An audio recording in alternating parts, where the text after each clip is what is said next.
The waste disposal sector of Research Station Horizon hummed with the sound of recycling machines. Dr. Ben Martinez walked through the metal corridors, checking his scanner for any unusual readings. As the station's xenobiologist, he often found interesting samples in the strangest places. Space traders sometimes threw away items that were worthless to them but valuable to science. Ben stopped when his scanner beeped loudly. The reading showed organic matter, but not the usual food waste or plant samples. This signature was different. It was large, complex, and still alive. He followed the signal deeper into the disposal area. Behind a pile of broken equipment, he found something that made him freeze. A creature lay on the cold metal floor, clearly suffering. It had the basic shape of a human but was much taller, with pale blue skin that shimmered like water. Four arms hung limply at its sides, and its head bore a crown-like ridge of bone that marked it as clearly non-human. The creature's breathing was shallow. Dark fluid that might have been blood pooled beneath its body. Ben's medical training took over. He knelt down and carefully checked for signs of life. The being was female, he realized, and despite her alien features, her face showed unmistakable pain and sadness. "Hello," Ben said softly. "Can you hear me?" The alien's large, silver eyes opened slowly. When she saw Ben, fear flashed across her features. She tried to move away but was too weak. "I will not hurt you," Ben said, keeping his voice calm. "I am a doctor. I want to help." The creature stared at him for a long moment. Then, in broken but clear English, she whispered, "Why?" Ben was surprised she could speak his language. "Because you are hurt and I can help. That is enough reason." "I am worthless," the alien said, her voice filled with deep shame. "My people threw me away. I have no value. Why waste your time?" "Everyone has value," Ben replied firmly. "Let me help you." "What is your name?" "I was once called Zara," she said. "But that name means nothing now." Ben carefully lifted Zara in his arms. She was surprisingly light despite her size. "Zara is a good name. I am Ben. I am taking you to my lab where I can treat your injuries." As Ben carried her through the station corridors, Zara spoke in weak whispers. "You should not do this. If your people find out, they will punish you. I am exiled. I am forbidden." "My people do not punish doctors for helping the sick," Ben said. "And you are sick, not forbidden." Ben's laboratory was filled with medical equipment and biological samples from dozens of worlds. He placed Zara on an examination table and began checking her injuries. She had several deep cuts and showed signs of severe malnutrition. Her body temperature was dangerously low. "When did you last eat?" Ben asked as he cleaned her wounds. "Many days ago," Zara replied. "Maybe weeks. Time has no meaning when you are waiting to die." Ben prepared a nutrient solution and carefully fed it to her through a tube. "You are not going to die. Not while I can help it." As the hours passed, Zara's condition slowly improved. The color returned to her skin, and her breathing became stronger. But Ben noticed something strange. Despite her obvious royal bearing and the crown-like ridge that marked her as nobility, she acted like someone who had been completely abandoned. "Tell me about your people," Ben said as he bandaged her arms. "Why were you in the waste disposal area?" Zara's expression became even sadder. "I am Valdris. We are an old race with an old empire. For thousands of years, we have ruled many star systems." She paused, struggling with painful memories. "I was queen of my people. I had power, armies, entire worlds under my command." "What happened?" Ben asked gently. "I failed in my most important duty," Zara said, her voice barely above a whisper. "A queen must produce offspring to continue the royal line. For 10 years, I tried. I mated with the finest males, used every medical treatment, prayed to every god. But no children came. Ben felt a surge of anger at what he was hearing. And your people abandoned you for that? Among the Valdres, fertility is everything, Zara explained. A female who cannot reproduce has no purpose. A queen who cannot produce heirs is worse than useless. She is a threat to the stability of the empire. Tears ran down her blue cheeks. My own guards threw me out of the palace. My advisors declared me dead. My people cheered as I was banished. That is horrible, Ben said, his voice tight with emotion.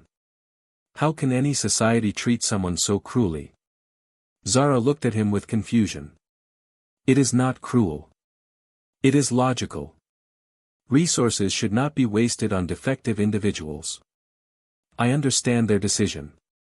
I agree with it. Ben stopped his work and stared at her. You agree with being thrown away like garbage? Of course, Zara said matter-of-factly. I have no biological function. I cannot contribute to the continuation of my species. Therefore, I have no value. This is basic logic that even children understand. Ben shook his head firmly. That is not logic. That is madness.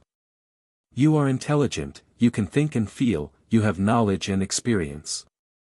Those things have value that has nothing to do with having children.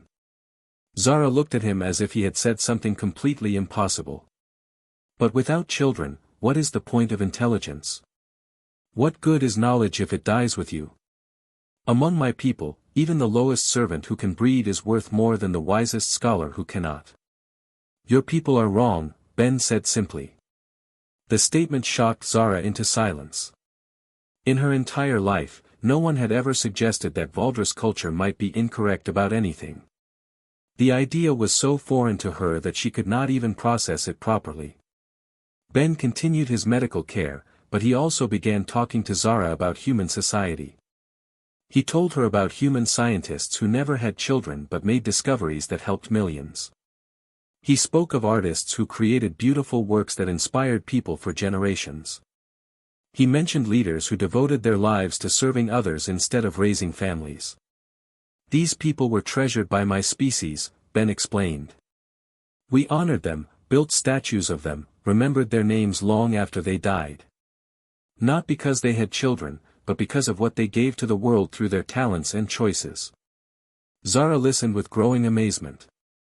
But how do you maintain your population if valuable individuals do not reproduce? We have many people, Ben said with a smile. Some choose to have children, others choose different paths. Both choices are respected. A person's worth is not measured by their biology alone.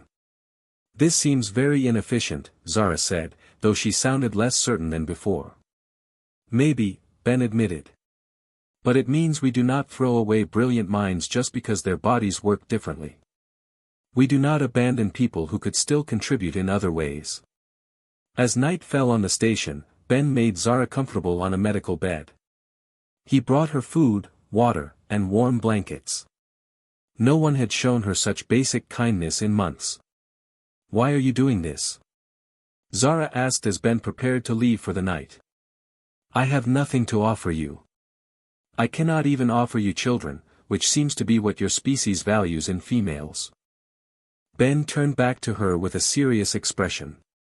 I am not helping you because I want something from you. I am helping you because it is the right thing to do. You are a person in need, and I have the ability to help. That is enough. But your superiors will not approve, Zara said.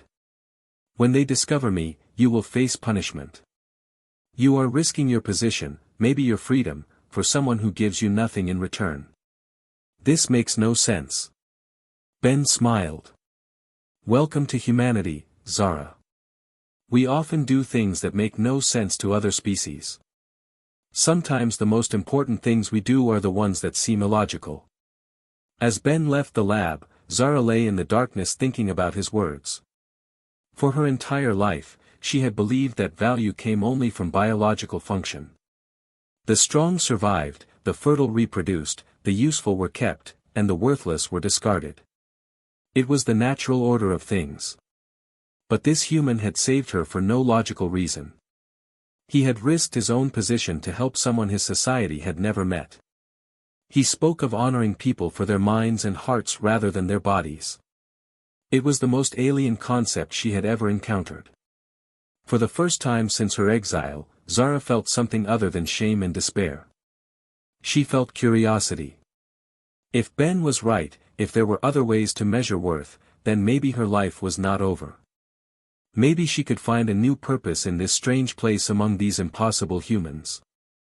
Outside the lab, Ben made a decision that would change everything. He would not report Zara to station security. He would not turn her over to authorities. Instead, he would care for her until she was strong enough to decide her own fate.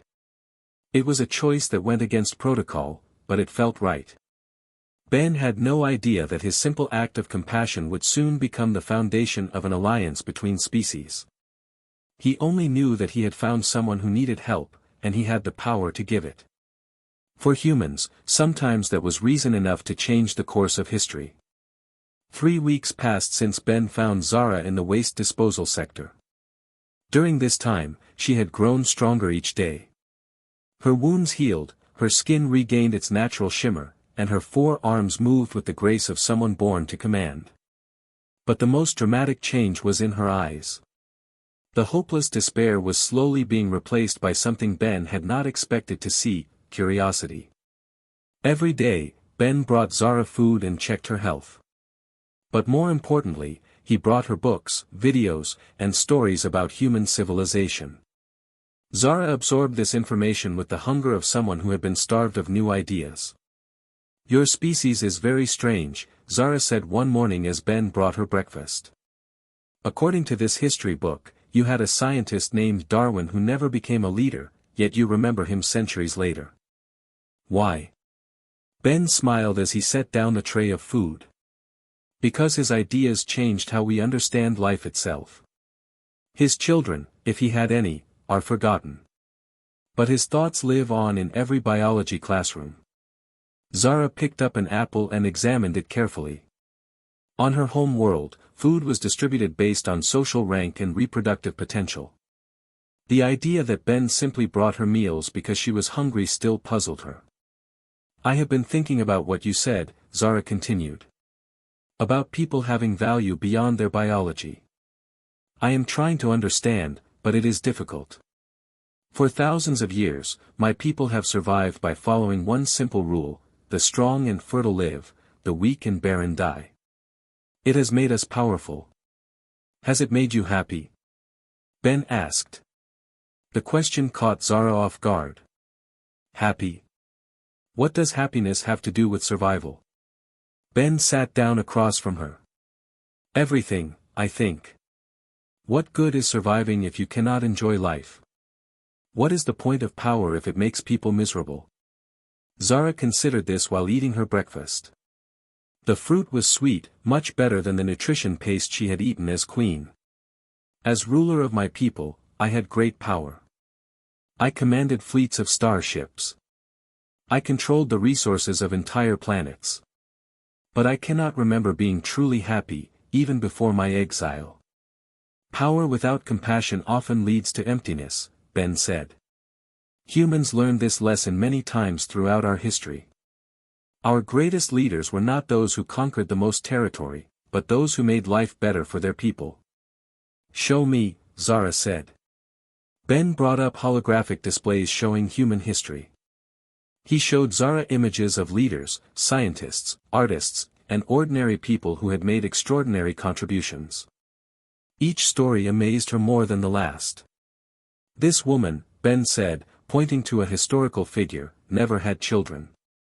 She devoted her life to developing medicines that saved millions of people. We built monuments to her memory. And this man," he continued, "was born poor and weak. In your society, he would have been discarded. But he became one of our greatest teachers. His ideas about equality changed our entire civilization." Zara studied the images with growing wonder. These people chose to help others instead of focusing on their own genetic legacy. "Many of them, yes," Ben confirmed. They found meaning in making the world better, not just in making more people. But how do you maintain order? Zara asked. If people are not competing to reproduce and pass on their genes, what motivates them to work, to achieve, to grow stronger? Ben laughed. Oh, we still compete. But we compete in different ways. We compete to discover new things, to create beautiful art, to solve problems, to explore the unknown. Competition does not have to be about survival. It can be about excellence. This concept fascinated Zara. In Valdres society, all competition ultimately came down to reproductive success. Status, resources, even artistic achievement was valued only as a way to attract better mates and produce superior offspring. I was considered the greatest strategic mind of my generation, Zara said thoughtfully. I won battles that other commanders said were impossible. I negotiated treaties that brought prosperity to my people. But when I could not produce an heir, none of that mattered anymore. It matters to me, Ben said firmly. Strategic thinking is valuable. The ability to solve complex problems is a gift. These talents do not disappear just because you cannot have children. As the days passed, Zara began to understand more about human nature. She watched video recordings of human families, friendships, and communities. She was amazed to see humans caring for elderly relatives who could no longer work or reproduce. She was shocked to learn that humans often adopted children who were not genetically related to them. This behavior makes no evolutionary sense, Zara observed. Why use resources to care for individuals who cannot contribute to genetic fitness? Because we love them, Ben answered simply. Because they are part of our families and communities. Because their lives have value that goes beyond their usefulness. Love, Zara repeated the word carefully. Among my people, what you call love is simply a biological drive to reproduce. It serves no purpose beyond ensuring genetic continuation. Ben shook his head. Human love is much more complex. Yes, it includes attraction and the desire for children. But it also includes loyalty, companionship, shared experiences, and emotional connection. Many of our strongest loves are not romantic at all. We love our friends, our mentors, our communities. This idea revolutionized Zara's thinking. She began to see that the kindness Ben showed her was not romantic attraction or a desire for genetic partnership. It was something her people had no word for, simple human compassion for a fellow thinking being. On the fourth week, disaster struck. Commander Torres, the station's security chief, arrived at Ben's lab unannounced for a routine inspection. She found Zara studying human literature on Ben's computer. Dr. Martinez, Commander Torres said in a cold voice. Explain why there is an unregistered alien in your laboratory. Ben stepped forward, placing himself between Torres and Zara. Commander, this is Zara. She was injured and I have been providing medical care. You know the protocols, Torres snapped. All alien contact must be reported immediately. You have been harboring an unauthorized being for weeks. This is a serious violation. Zara rose from her chair, her full height making her tower over both humans.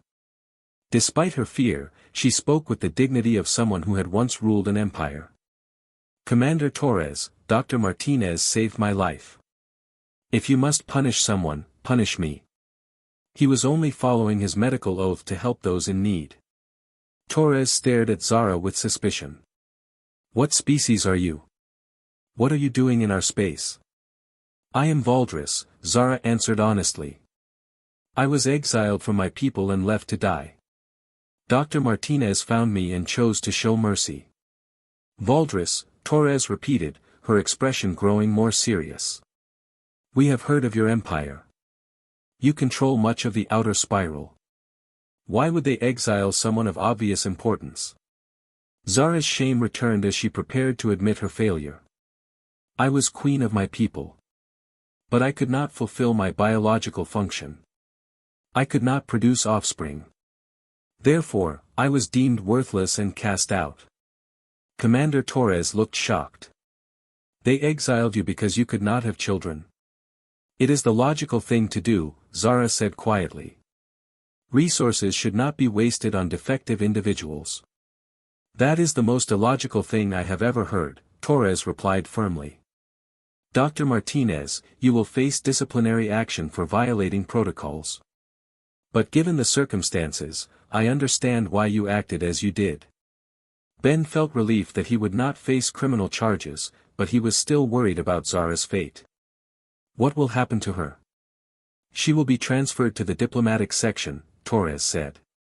We must contact the Valdres Empire and arrange for her return. No, Zara said quickly. Please do not contact my people. They will execute me for the crime of surviving when I should have died. Torres paused. Execute you? For surviving? Exiled individuals who return bring shame upon the Empire, Zara explained. It is better for everyone if I simply disappear. Commander Torres looked at Ben, then back at Zara. She was a practical woman who had seen many injustices in her career, but this situation was beyond anything she had encountered. Dr. Martinez will face a formal hearing tomorrow, Torres decided. Until then, you will both remain in protective custody while we determine the best course of action. That night, as Ben and Zara were held in comfortable but secure quarters, they talked about what might happen next. I am sorry, Zara said. My presence has brought trouble to you. I should have found a way to die quietly instead of allowing you to help me. Do not say that, Ben replied firmly. Helping you was the right choice. I would make it again. But why? Zara asked. You will lose your position, maybe your freedom. For what? I can give you nothing in return. Ben looked at her seriously. Zara, you have already given me something valuable. You have taught me about strength and dignity in the face of injustice. You have shown me what happens when a society loses its compassion. Those lessons are worth any price. Zara felt something she had never experienced before, the knowledge that someone valued her for who she was, not for what she could provide. It was a feeling she could not name, but it filled her with a warmth that had nothing to do with physical comfort. If I survive this, Zara said slowly, I want to learn more about your people. I want to understand this thing you call compassion. Maybe there are ways I can contribute that have nothing to do with biology. I believe there are, Ben said with a smile. And I promise you will have the chance to find out. As they waited for morning and the uncertain future it would bring, both Ben and Zara realized that their meeting had changed them both. Ben had found a friend who challenged his understanding of strength and survival. Zara had discovered a completely new way of thinking about value, purpose, and the meaning of life itself. Neither of them knew that the next day would bring news that would test everything they had learned about worth, loyalty, and the power of second chances. The hearing would reveal that Zara possessed knowledge that could save both their species from a threat neither had yet imagined.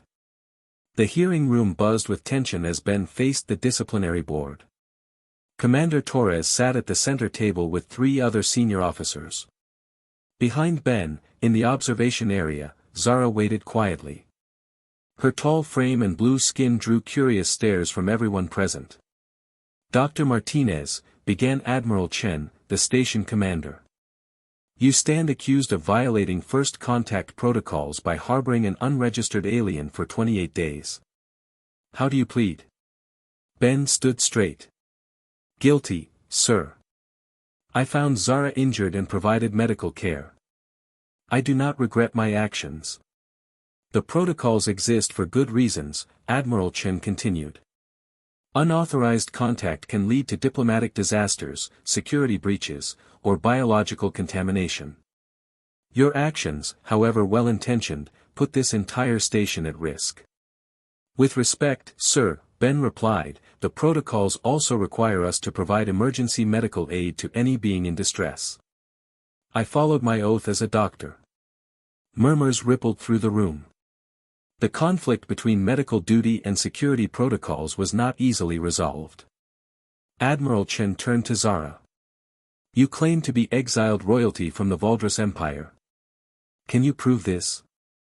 Zara rose gracefully. I can provide information about Valdris military codes, diplomatic secrets, and technological capabilities. Only someone with my former rank would possess such knowledge. That could be valuable intelligence, admitted Commander Torres. But it does not address the security violation.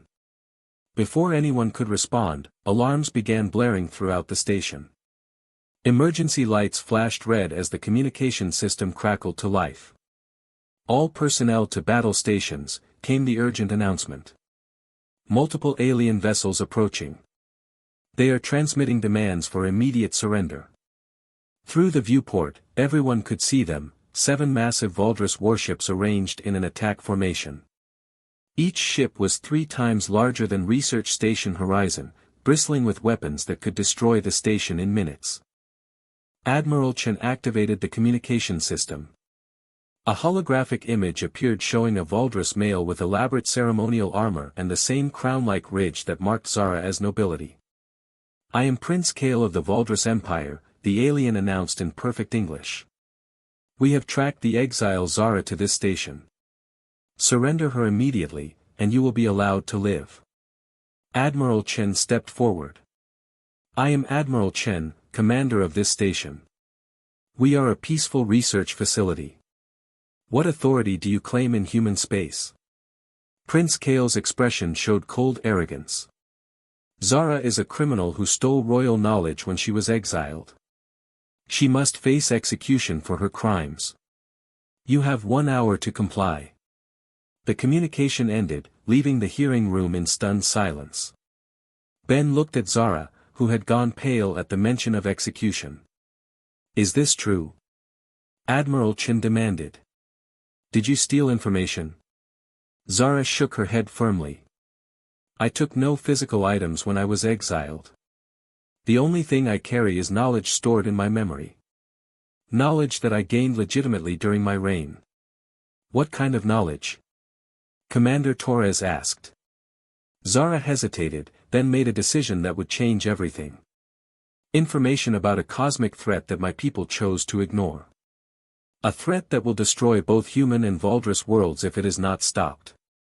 The room fell silent. Admiral Chen leaned forward. Explain. During my final year as Queen, our deep space monitors detected unusual energy readings from the galactic core, Zara began. The readings indicated a massive stellar collapse that would trigger a chain reaction.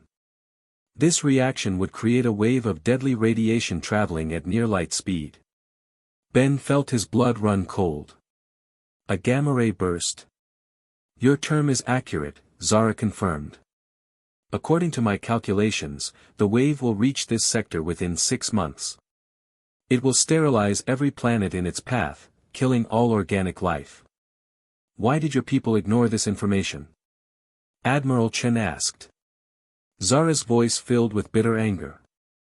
Because it came from a failed queen. My advisors said that someone who could not even produce offspring was clearly unfit to interpret scientific data. They dismissed my warnings as the desperate ravings of a defective female. The hearing room erupted in shocked conversation.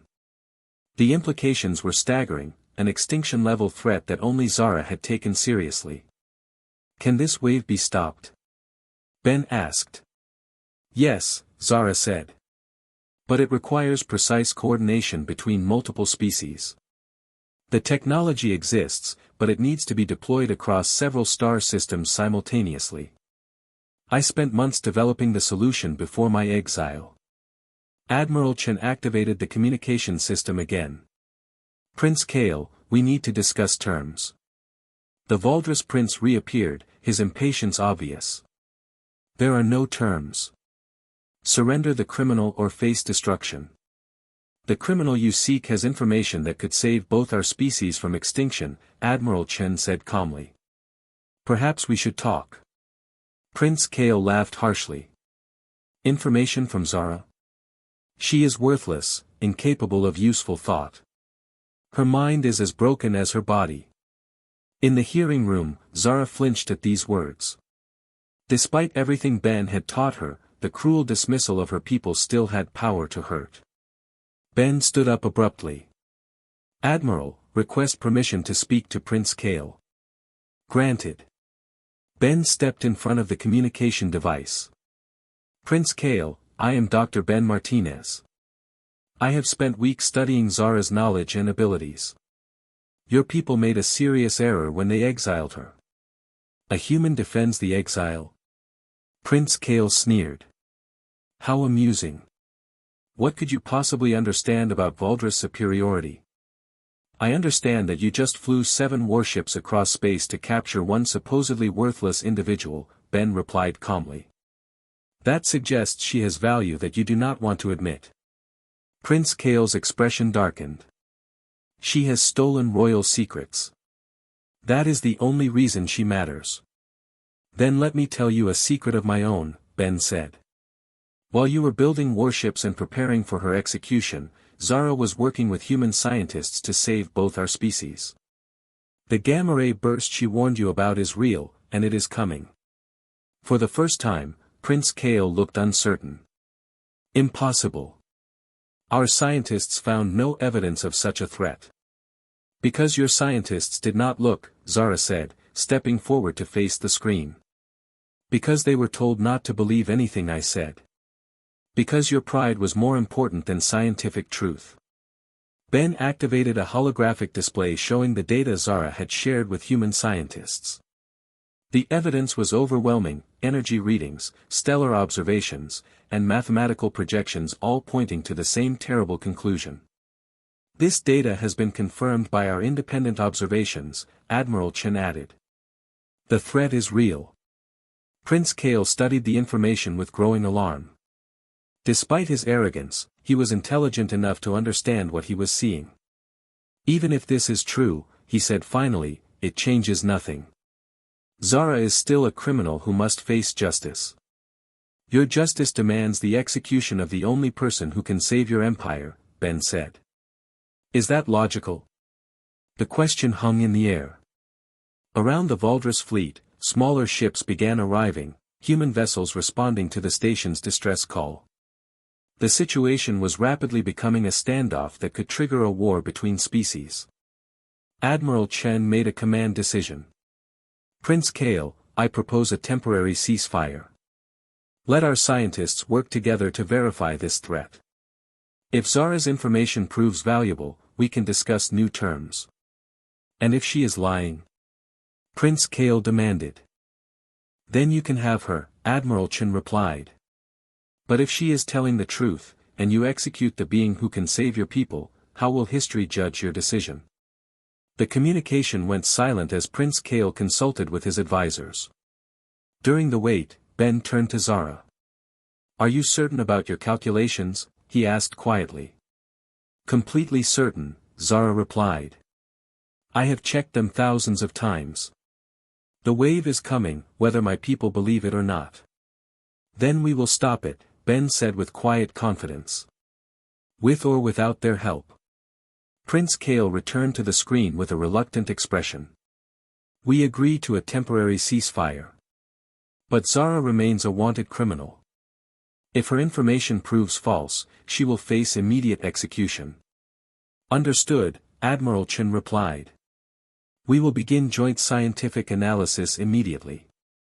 Over the next 3 days, human and Valdris scientists worked together to verify Zara's data. Every test confirmed her projections. The gamma ray burst was real, it was coming, and it would arrive exactly when she predicted. More importantly, her solution was sound. By coordinating shield generators across multiple star systems, both species could deflect enough radiation to survive. It would require unprecedented cooperation between former enemies, but it was possible. On the 4th day, Prince Kale admitted the truth. The exile was correct. The threat is real, and her solution is our only hope of survival. Then you will spare her life? Ben asked. Prince Kale hesitated. She is still legally a criminal.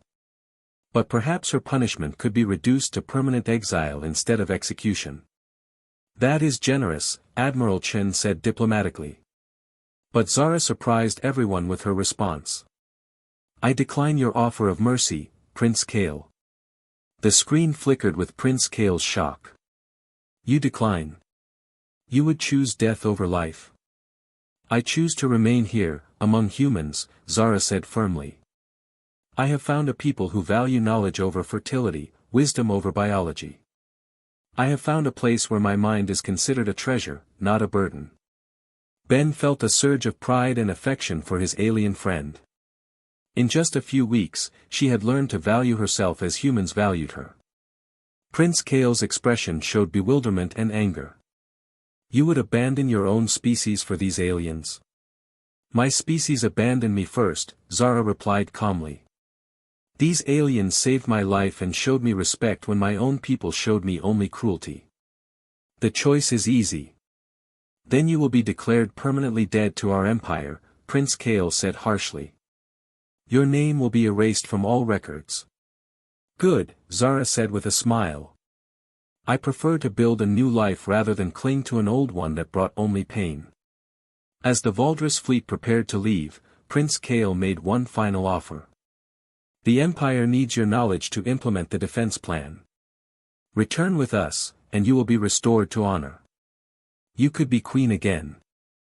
Zara looked at Ben, then back at the screen. I have learned something during my time here, Prince Kale. True honor cannot be given by others. It must come from within. And true wealth is not measured in power or status, but in the love and respect of those around you. She gestured to Ben and the other humans who had become her friends. I am wealthier here than I ever was as your queen. The communication ended. The Valdris fleet departed, taking with them the technical specifications they needed to save their worlds. They left behind something they considered worthless, a queen who could not bear children. But humanity had gained something precious, a brilliant strategist, a loyal friend, and living proof that the greatest treasures are often found in the most unexpected places. As Ben and Zara watched the alien ships disappear into space, she turned to him with gratitude shining in her silver eyes. Thank you, she said simply. For seeing value where others saw only waste. For treating me like treasure when my own people treated me like garbage. Thank you, Ben replied, for teaching me that sometimes the most important thing we can do is simply refuse to give up on someone. Even when they have given up on themselves. In the months that followed, Zara would help coordinate the galaxy-wide defense that saved billions of lives. She would become one of humanity's most trusted advisors and a bridge between species. But her greatest contribution was simpler. She proved that human compassion could transform lives in ways that no amount of power or technology ever could. The discarded queen had indeed become a treasure, just not in the way her people had ever imagined possible.